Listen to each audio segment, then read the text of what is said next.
Ayan, hello po mga kalinga, magandang araw po sa inyo lahat, this is Kuya Jens and welcome back po sa ating YouTube channel. Sa mga bago lang po sa aking YouTube channel, huwag niyo pong kalimutan mag-subscribe at click the bell button para lagi updated sa ating mga bago upload na video. At huwag po natin kalimutan suportahan ang Team Kalingap sa pangunguna ni Kuya Val Santos Matubang at The End of Vlog at syempre Kalingap Rob.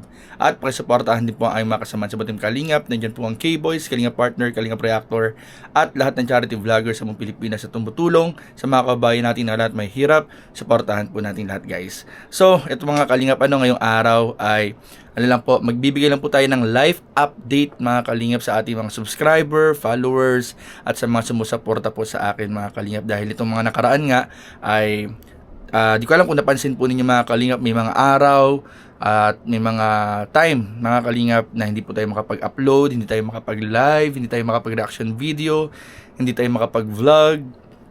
At marami pong time mga kalingap, itong mga nakaraan po na halos minsan-minsan nawawala tayo bigla sa YouTube, sa social media, sa screen. At ayun nga po mga kalingap, live update lang po mga kalingap para po sa mga di nakakaalam. So ako po kasi ngayon mga kalingap ay nasa season of wedding preparation po. Nasa wedding preparation po tayo and hindi po madali mga kalingap yung pag-prepare namin ni Lalabs. Alam niyo naman mga kalingap na tayo po ay engaged po sa ating fiancé at si Lalabs po ay nasa Makati, ako po ay nandito sa Bicol. Mahirap po yung mahirap po yung LDR kami and then nagpe-prepare kami ng para sa wedding namin. Medyo mahirap, hindi po ganun kadali. Kaya may mga times po na talagang hindi ko na alam kung anong uunahin natin. Mahirap pala guys, hindi pala basta-basta or biro na mag-prepare po ng isang kasal mga kalingap. Kaya bilib ako sa mga couples na nasa katulad kong status, mga LDR, mga nasa malayo yung karelasyon, pero nagagawa pa rin nilang mag-prepare ng kasal kasi talagang hindi po madali. Siguro additional challenge siya. Additional challenge kasi syempre challenge na sa pag-iisip, challenge na yung finances, and additional challenge pa rin kasi hindi kayo magkasama na habang nagpe-prepare. And syempre usually mga kalingap, di ba dapat pa nagpe-prepare magkakasama. So ako naman as abot na aking mga kalingap ay pinipilit natin na every month kahit ilang araw lang ay makaluwas tayo ng Maynila, makapagbisita tayo kay Lalabs at mapag-usapan namin yung ilang mga kailangang pag-usapan tungkol sa kasal. Although nag-uusap naman kami mostly po sa online, iba pa rin po yung nag-uusap po personally. Gumagawa kami ng mga meetings, may mga kinakausap kaming tao, naghingi kami ng mga advice, nagko-consult, tumingi ng mga kailangang ayusin o paghandaan sa kasal nga namin. And yun po yung naging dahilan, mga kalingap kung bakit bigla-bigla ako minsan nawawala. Pero sobrang thankful pa rin po ako mga kalingap. Kasi kahit po bigla tayong nawawala minsan bigla tayong hindi nakapag-upload, bigla tayong hindi nakakapag-live ng ilang araw, hindi tayo nakakapag-reaction video, ay patuloy pa rin po yung inyong pagsuporta po sa akin. Kaya maraming pong salamat mga kalingap. And sabi ko nga, kinausap ko nga sila Love, sabi ko minsan di ako makapag-upload. So baka nagtatanong na yung mga viewers, saan na si Kuya Jens, ganyan.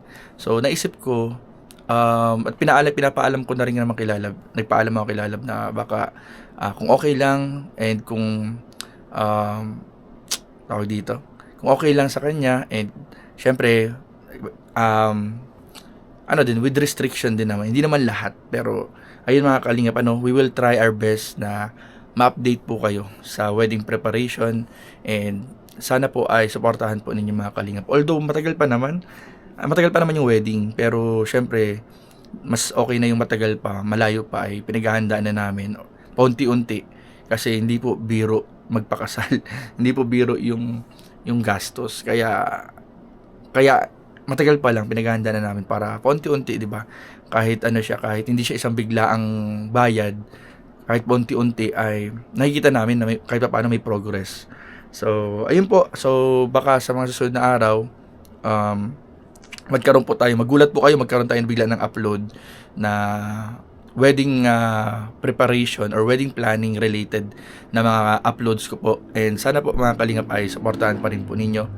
And ayun, patuloy pa rin naman po tayo mga kalingap na magsusumikap makasama kila Kalingap Rab, makasama sa mga kasama natin sa K-Boys, sa mga kaibigan natin na mag-vlog. Pero ayun nga po. And we will try our best din mga kalingap na makapagbigay ng reaction video, update, bulong, makapag-live, sa abot ng ating makakaya. Ang pagkaya pa mga kalingap. Kasi syempre, meron din ditong mga kailangan asikasuhin sa bahay, may personal na mga kailangan asikasuhin, tapos meron pa tayong channel, and meron din tayong syempre career na pinipilit natin na na kahit paano sana makabalik tayo sa career natin. Although sobrang saya ko dito sa YouTube, pero gusto ko pa rin ma-practice kasi yung profession ko bilang isang engineer, and may tuloy-tuloy din itong ginagawa natin sa YouTube, matuloy-tuloy at masimulan din yung mga pangarap natin na sana balang araw magkaroon din tayo ng mga pabahay katulad ng ibang mga kasama natin, makatulong sa iba pang mga nangangailangan, dumami ang beneficiaries. Ang dami, napakarami pong ang daming ganap sa buhay mga kalingap. And meron pa tayong sa ministry, may mga tawag dito, tungkulin din tayo sa ministry, syempre. So minsan ang dami ng minsan overflowing na, hindi mo na alam kung saan ano yung sisimulan. Pero isa sa pinaka magandang natutunan ko sa lahat ng nangyaring ito, at gusto ko rin ibahagi sa inyo mga kalingap, and sana ay magamit din ninyo kapag mga ganitong klaseng pangyayari na parang feeling natin ay nakaka-overwhelm na, punong-puno na tayo ng mga nangyayari sa buhay natin. Gusto ko lang ipaalala sa inyo mga kalingap yung number 1 na pinakamahalaga po sa lahat na dapat nating unahin. Ito po mga kalingap, ito yung dapat nating hindi nakakalimutan at laging dapat pinapriority natin sa kabila ng mga ang dami nating kailangan gawin. Ito, papakita ko po sa inyo. Ito po ang pinaka importante. Yung Bible or yung Word of God, napaka-importante po na wag nating kakalimutang i-priority, unahin po. Kasi sabi nga sa Matthew 6:33, seek first the kingdom of God and His righteousness, and all these things shall be added unto you. So marami tayong iniisip ng mga bagay, marami tayong di natin alam kung saan nakukunin, di natin alam kung saan magsisimula, paano gagawin. Pero kapag inuna mo ang Lord, sabi nga dito sa salita ng Lord sa Matthew 6:33, kapag inuna mo ang Lord, yung lahat ng mga bagay na iniisip natin, kailangan natin, siya na ang magkakaloob, siya na ang kusang magbibigay sa atin, siya ang kikilos, siya ang gagawa, siya ang mag-aayos ng lahat ng sa buhay natin. So, yun lamang po. And again, thank you po mga kalingap, and have a blessed day po sa inyong lahat. God bless you. Loves you.